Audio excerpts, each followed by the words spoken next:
I now recognize Mayor Adams for his opening statement. Good morning, Chairman Comer and members of the committee.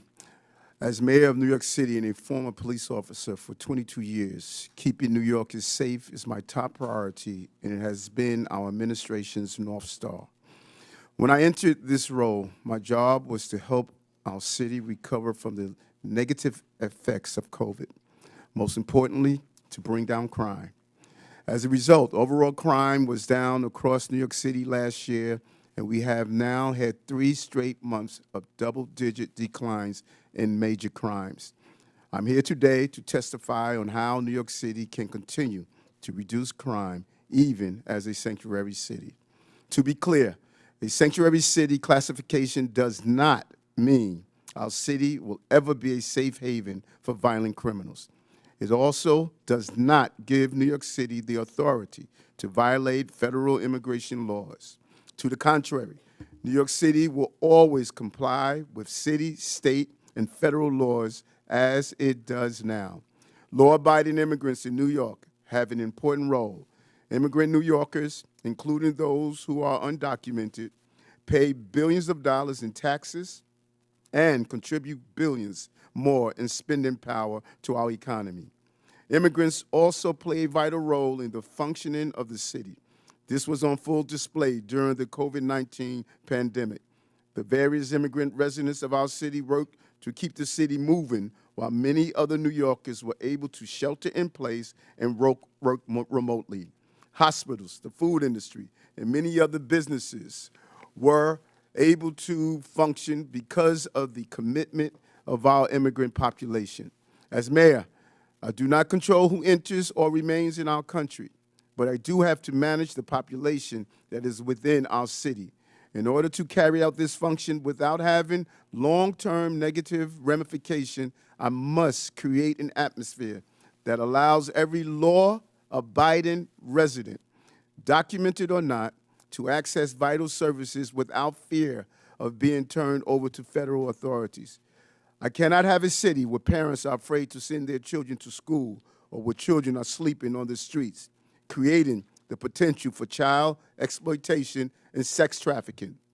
If an undocumented person refuses to seek medical care until they have a medical emergency, our city's healthcare system will be strained. And if an undocumented individual witnesses a crime but is afraid to call 911 for fear of being turned over to federal authorities, criminals will roam free. And it reminds me of my early days as a police officer. I have seen firsthand the damage that can be done when someone is too afraid to seek out the police. Early in my career, I responded to a man who was calling out for help.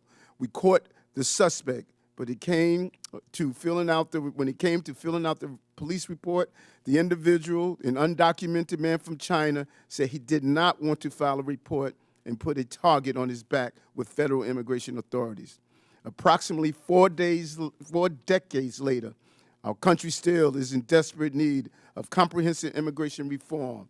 And as a result, New York City was hit with the largest humanitarian crisis in our city's history over the last 3 years.